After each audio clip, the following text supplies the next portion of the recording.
सबको जय मसीह की। प्रियो, आज का जो मेरा विषय है सच में वो बड़ा अद्भुत है। प्रियो, अगर आप यीशु मसीह से दूर रहकर खुश हो तो इससे भयानक बात नहीं हो सकती। अगर वो शाम, वो सुबह जिसमें आपने आराधना नहीं करी, अगर एक हफ्ता हो गया आपने वचन नहीं पढ़ा है, आपने प्रार्थनाएं नहीं करी हैं, न जाने कब से आप भोर की प्रार्थनाओं में नहीं बैठे हो, अगर इन सारी बातों के बावजूद भी अगर आपके अंदर बेचैनी नहीं है तो इससे भयानक बात कुछ भी नहीं हो सकती। इन शॉर्ट, अगर आप यीशु मसीह से दूर रहकर खुश हो तो इससे भयानक कुछ भी नहीं हो सकता, क्योंकि वचन में लिखा है, भजन संहिता 119 उसकी 81 आयत में लिखा है, दाऊद कहता है, मेरा प्राण तेरे उद्धार की आशा से बेचैन है। अरे कम से कम बेचैनी तो हो। अगर आप दुआ नहीं कर पा रहे, अगर आप प्रार्थना नहीं कर पा रहे, अगर आप भोर की प्रार्थनाएं नहीं कर पा रहे हो, अगर आप कलाम को उस रीति पर नहीं पढ़ पा रहे हो, तो कम से कम बेचैनी तो हो। परेशानी की बात उन लोगों के लिए है जो आज यीशु मसीह से एक लंबे समय से दूर हैं और अपने गुनाह और पाप के जीवन में वो सेटल हो गए हैं, वो खुश हो गए हैं। ऐसे लोगों के लिए वचन में लिखा है, प्रकाशित वाक्य में, मुझे तेरे विरोध में एक बात कहनी है कि तूने अपना पहला सा प्रेम छोड़ दिया है। चेत कि तू कहां से गिरा है, मन फिरा और पहले के समान कार्य कर। प्रियो, दाऊद के विषय में अगर हम वचन को गंभीरता से पढ़ते हैं तो इसके आत्मा के भीतर वो बेचैनी पाई जाती थी जो इसको यीशु मसीह के यहोवा परमेश्वर के कदमों पर लेके जाती थी। प्रियो, एक और स्थान से आप मेरे साथ पढ़ सकते हैं जो आपको मिलेगा, भजन संहिता 119 उसकी 164 आयत, जो बड़ी अद्भुत जान पड़ती है। लिखा है, तेरे धर्म में नियमों के कारण प्रतिदिन 7 बार तेरी स्तुति करता हूं। हालेलुया। लिखा है, तेरे धर्म में नियमों के कारण मैं प्रतिदिन 7 बार। प्रियो, एक बार मैं इसको कैलकुलेट करने लगा कि प्रभु, ये जो वचन लिख रहा है, जो ये कह रहा है, वो इज़राइल का राजा है, वो कोई साधारण व्यक्ति नहीं है, वो कोई छोटी मोटी जॉब करने वाला व्यक्ति नहीं है, वो इज़राइल का राजा है जो एक बहुत ही बिजी व्यक्ति रहा होगा। उसे युद्ध नीतियां तैयार करनी होती होंगी, उसे बहुत सारे लोगों का मुकदमा लड़ना होता होगा, न्याय चुकाना होता होगा, बहुत सारी चीजें उसके सर पर होती होंगी, जिम्मेदारियां होती होंगी। और उस सब के बावजूद कोई व्यक्ति ये कैसे कह सकता है कि मैं प्रतिदिन 7 बार तेरी स्तुति, तेरी महिमा करता हूं। प्रियो, जैसे मैंने आपको कहा कि एक बार मैंने इसे बड़ा चिंतन मनन करके देखा और मैंने पेपर पेन लेकर इसको ड्रॉ करके देखा। मैंने समझने की कोशिश करी कि यहूदी रीति के अनुसार ये 3 बार तो घुटने टेकता ही होगा। 3 के 3 पहर में 3 बार यहूदी रीति के अनुसार ये प्रार्थना के लिए घुटनों पर जाता ही होगा, यरूशलेम की ओर मुंह करके प्रार्थना करता ही होगा। और उसके बाद फिर मैंने कैलकुलेट किया, 4 या 5 बार तक तो समझ में आ रहा था। जैसे मैंने कहा कि हो सकता है भोर की प्रार्थना में उठता हो सुबह 4 बजे, उसके बाद यहूदी रीति के अनुसार 9 बजे घुटने टेकता होगा, फिर 12 बजे घुटने टेकता होगा, फिर 3 बजे घुटने टेकता होगा, फिर 6 बजे घुटने टेकता होगा। प्रियो, जैसे मैंने कहा, मेरी समझ से ये बाहर था कि इतना बिजी व्यक्ति कैसे प्रतिदिन 7 बार घुटनों पर जाता होगा, प्रार्थनाओं के जीवन में बना रहता होगा। और उसने एक बार की बात नहीं कही है, उसने कहा है प्रतिदिन 7 बार, यानी कि ये उसकी दिनचर्या थी, ये यानी कि ये उसका नियम था।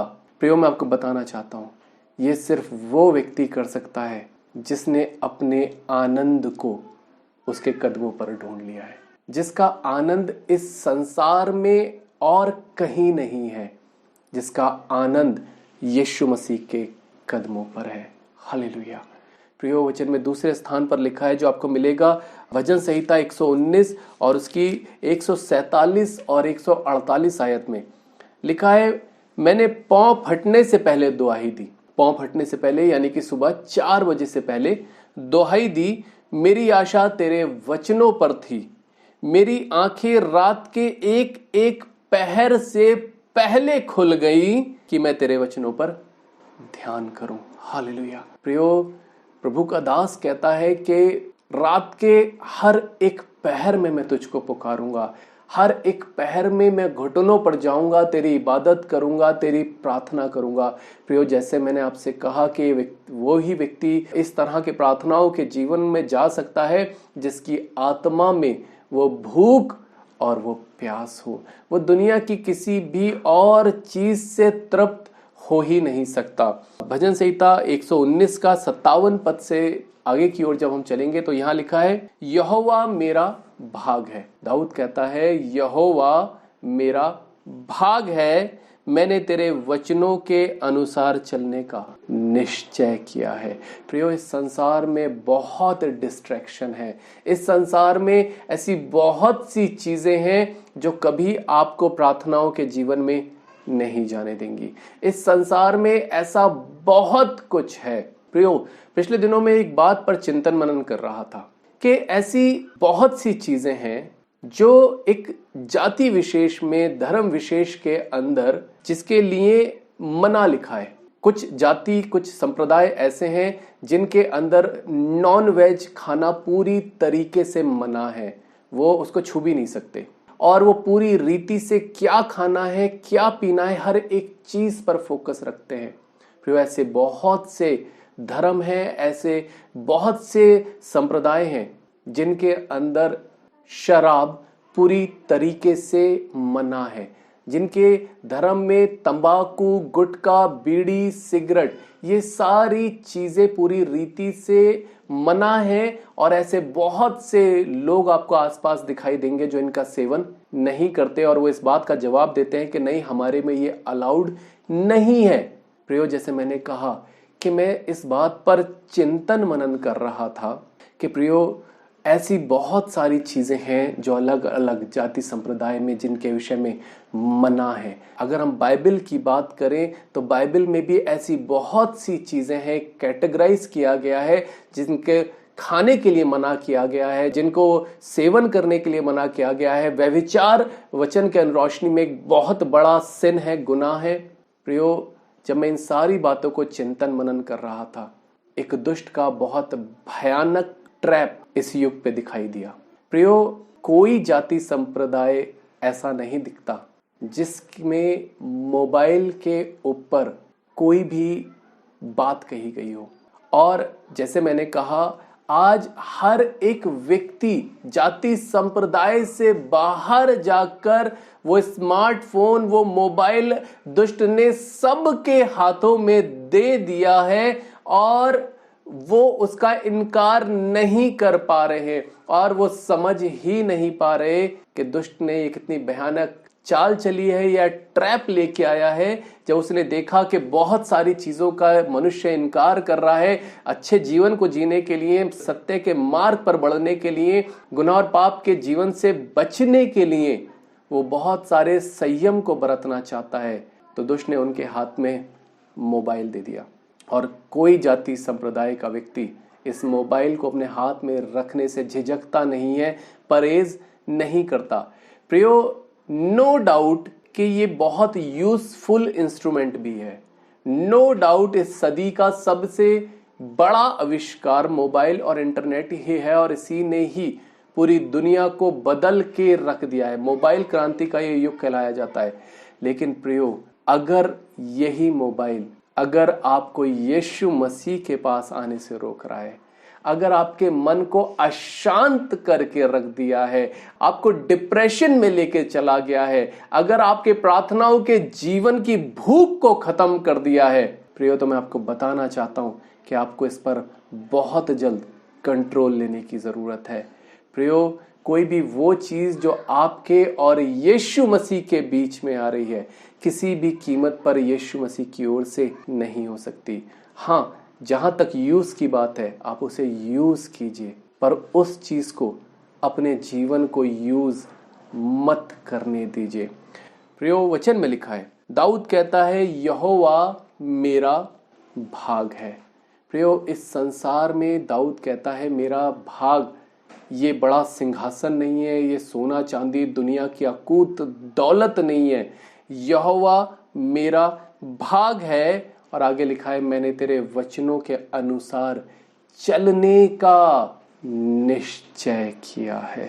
प्रियो, ये बड़ा ही गंभीर विषय है कि वो कहता है मैंने ठान लिया है कि मैं तेरे वचनों के अनुसार चलूंगा, मैं दुनिया की देखा देखी नहीं चलूंगा, मैं संसार के फैशन के अकॉर्डिंग नहीं चलूंगा, मैं संसार की सोच के अकॉर्डिंग नहीं चलूंगा, मैं चलूंगा अपने वचन के अनुसार। आगे लिखा है मैंने पूरे मन से तुझे मनाया है। हालेलुया। प्रियो, ये आयत मुझे बड़ी खूबसूरत लगती है। लिखा है मैंने पूरे मन से तुझे मनाया है। प्रियो, अगर आपका प्रार्थनाओं का जीवन अगर कहीं खो सा गया है, अगर सब कुछ होते हुए भी आपका मन अशांत है, अगर आपका मन बेचैन है और आपकी समझ में नहीं आ रहा कि करना क्या है, प्रियो, अगर आप व्यस्त हैं, बिजी हैं, तो कोई प्रॉब्लम नहीं है, पर अगर आप अस्त व्यस्त हैं तो बहुत बड़ी प्रॉब्लम है। कहीं आप पूरी रीति से सिर्फ अस्त व्यस्त तो नहीं हो गए। अगर आप हर समय अशांत रहते हैं, अगर आप हर समय डर से भय से भरे हुए हैं कि न जाने मेरे जीवन में आने वाले समय में क्या होगा, प्रियो, ये समय है कि आप ठहर कर अपने जीवन में चीज़ों को करेक्ट करें, वचन की रोशनी में चलें। आगे लिखा है मैंने अपनी चाल चलन को सोचा। भजन संहिता 119 उसकी 59 आयत। मैंने अपनी चाल चलन को सोचा और तेरी चितौनियों का मार्ग लिया कि वो सही है भी या नहीं। जो आजकल जिस तरह की जिंदगी में जी रहा हूं, जिस तरीके का लाइफ स्टाइल मेरा है, कहीं प्रभु वो बहुत बड़ी प्रॉब्लम का विषय तो नहीं है, कहीं उसी की वजह से तो मैंने तेरी उपस्थिति को नहीं खो दिया है, कहीं उसी के कारण पिता मैं इतना अशांत तो नहीं हो गया। और प्रियो, मैं आपको बताना चाहता हूं, जिस दिन आपकी जिंदगी में पाप आ जाता है, और जैसे मैंने आपको कहा कि दुष्ट ने अपने कार्य करने के तरीके को बहुत मॉडिफाई कर दिया है, बहुत चेंज कर दिया है उसने, और वो डिसीव कर रहा है आज लोगों को। जैसे मैंने कहा, ऐसे बहुत से जाति संप्रदाय हैं जो शराब नहीं पी रहे, उनको लगता है नहीं शराब पियेंगे तो ये गुनाह है, वो गुटखा नहीं खा रहे, वो बहुत सारी तंबाकू, बीड़ी, सिगरेट, इन बहुत सारी चीजों का इस्तेमाल नहीं कर रहे, लेकिन वो रात दिन मोबाइल का इस्तेमाल कर रहे हैं, और ये पूरी रीति से उनके नैतिक जीवन को उजाड़ के रख दे रहा है, पूरी रीति से उनके कैरेक्टर को डिस्ट्रॉय कर रहा है। प्रियो, पिछले दिनों ऐसे बहुत से सेवकों से बात हुई जो रात दिन मोबाइल चलाने की वजह से अपने प्रार्थनाओं के जीवन को उजाड़ कर बैठ गए, और वो आंसू बहा रहे थे। जब उनसे डिस्कशन हो रहा था, वो रो रहे थे, वो रिपेंट कर रहे थे कि सच में इन चीज़ों ने, इन सोशल साइट्स ने, इन सारी चीज़ों ने हमारे जीवन को उजाड़ कर रख दिया। प्रियो, आप दोनों चीज़ों को एक साथ लेकर नहीं चल सकते, पॉसिबल ही नहीं है, क्योंकि वचन में लिखा है तुम दुष्ट के कटोरे और परमेश्वर के कटोरे में से एक साथ नहीं पी सकते, एक साथ सहभागी नहीं हो सकते। आप सोच के तो देखिए, ये चीजें जो आपके आत्मिक जीवन को उजाड़ रही हैं, ये किस कटोरे का हिस्सा होंगी। प्रियो, मैंने जैसे कहा, आप दोनों चीजों को एक साथ लेकर नहीं चल सकते। अगर आप यीशु मसीह से प्यार करते हैं, अगर आप अपने प्रार्थनाओं के जीवन से प्यार करते हैं, तो आपको चुनाव करना पड़ेगा। दाऊद कहता है मैंने अपनी चाल चलन को सोचा। जब आपके जीवन में पाप गहरा काम करता है, जब पाप जड़ें बनाने शुरू कर देता है आपके जीवन के अंदर, सबसे पहले जो आपके जीवन से जो चीज जाती है, वो जाती है आपकी डिसीजन मेकिंग पावर।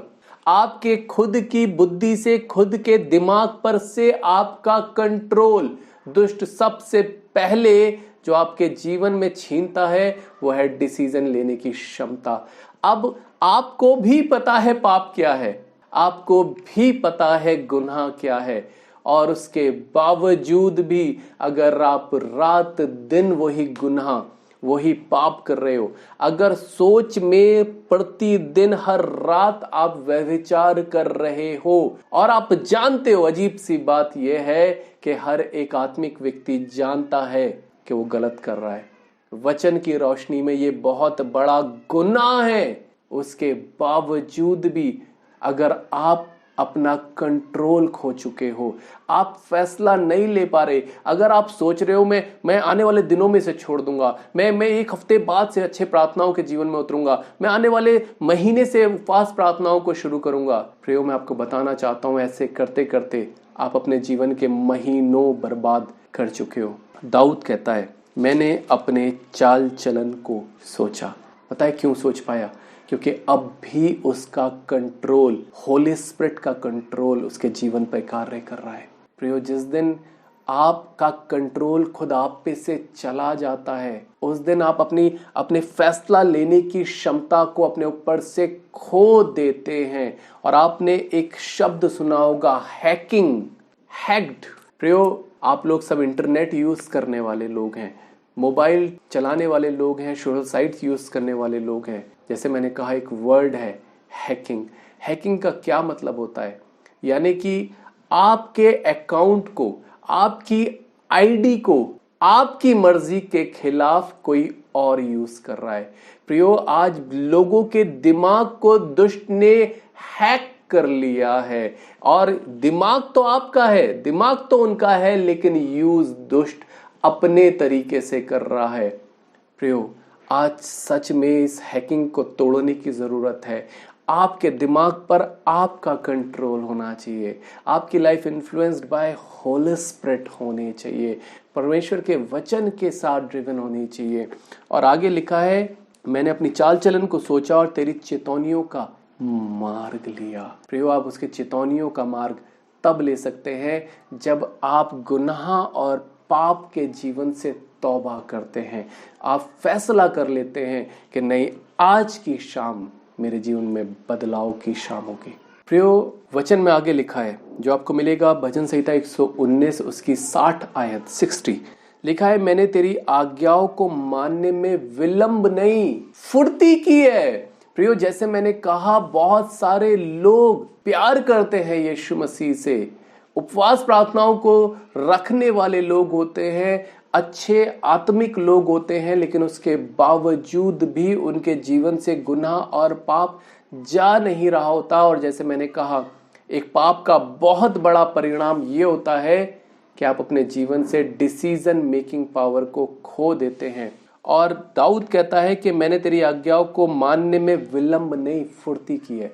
निकल वो सकता है जो विलंब ना करे, जो अपने जीवन में आत्मिक फैसले फुर्ती से लेता है। जब आपसे परमेश्वर का वचन आज बात कर रहा है, जब आपके हृदय पर गहरा चोट कर रहा है, आज ही आपको अपने जीवन में बड़े फैसले लेने की जरूरत है। अगर आप सोचेंगे कि मैं बाद में तो फैसला लूंगा या कल फैसला ले लूंगा पाप छोड़ने का, गुनाह छोड़ने का, प्रियो मैं आपको बताना चाहता हूं, वो कल दुष्ट कभी भी नहीं आने देगा।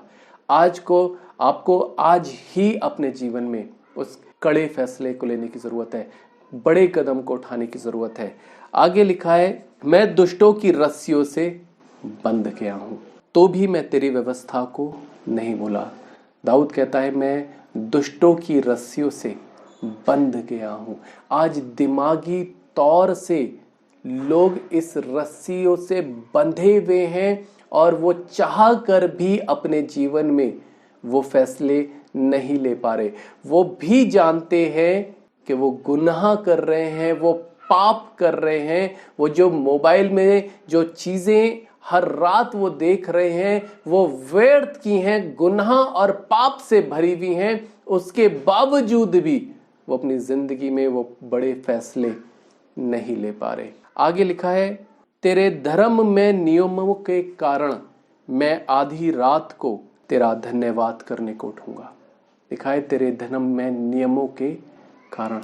प्रियो, ये तब होगा, ये आप तब कर पाएंगे जब वो डिसीजन लेने की क्षमता आप में फिर से वापस आएगी, जब होली स्पिरिट आपके पास फिर से आ जाएगा। और वो तब आएगा जब वो देखेगा कि आप वास्तव में बदलना चाहते हो, आप वास्तव में आंसू बहा रहे हो, आप गुनाह और पाप को एंजॉय नहीं कर रहे हो। प्रियो, एक गंभीर बात मैं आपके साथ शेयर करना चाहता हूं।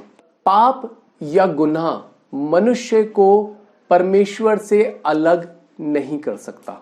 कुछ लोगों को ये बात बड़ी अजीब सी लग रही होगी, पर ये सच्चाई है कि पाप या गुनाह मनुष्य को परमेश्वर से अलग नहीं कर सकता, क्योंकि वचन में लिखा है, मैं तो आया ही पापियों के लिए हूं। पाप और गुनाह तो नहीं कर सकता, लेकिन पाप की अभिलाषा हमेशा के लिए अलग कर सकती है। दोनों के अंदर फर्क क्या है?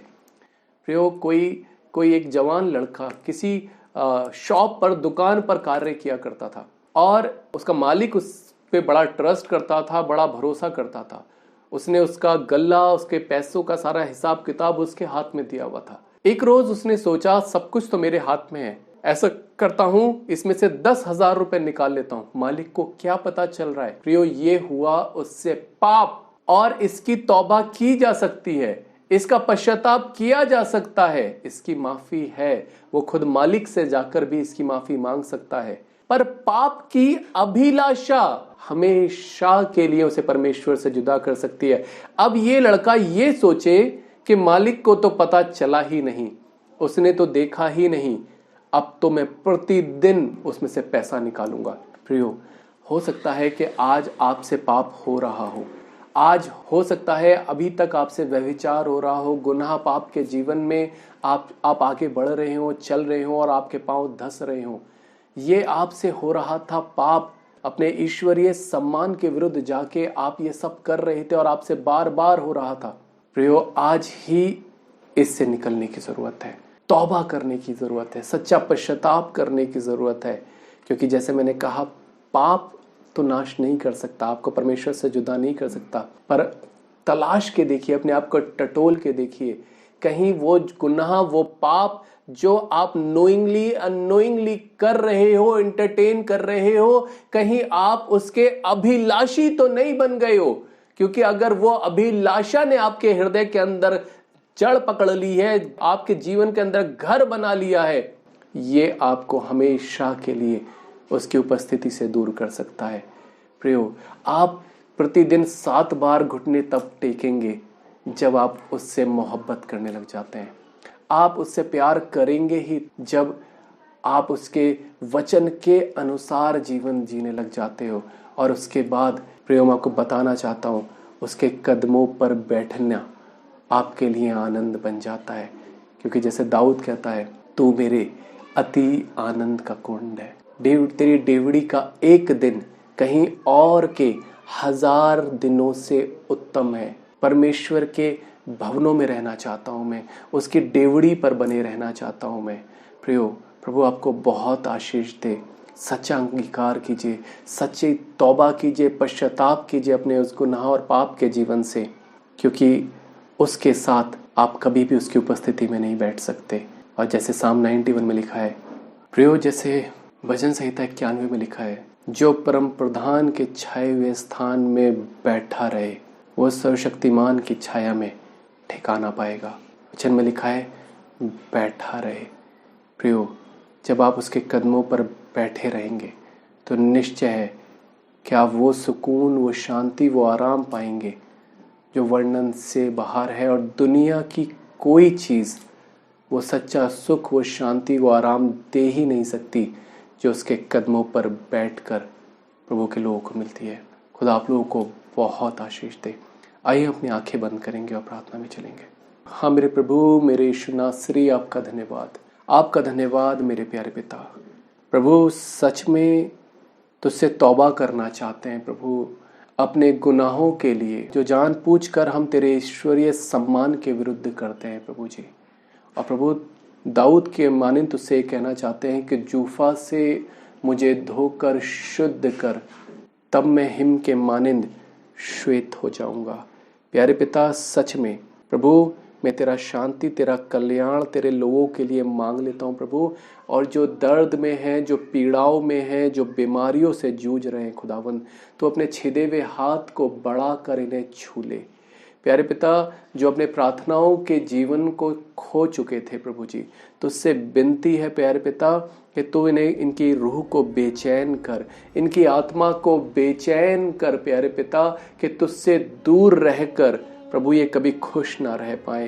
प्रभु ये हमेशा तेरे वचनों के भूखे और प्यासे बने रहें प्रभु जी, तेरे आत्मा के खोजी बने रहें प्रभु जी।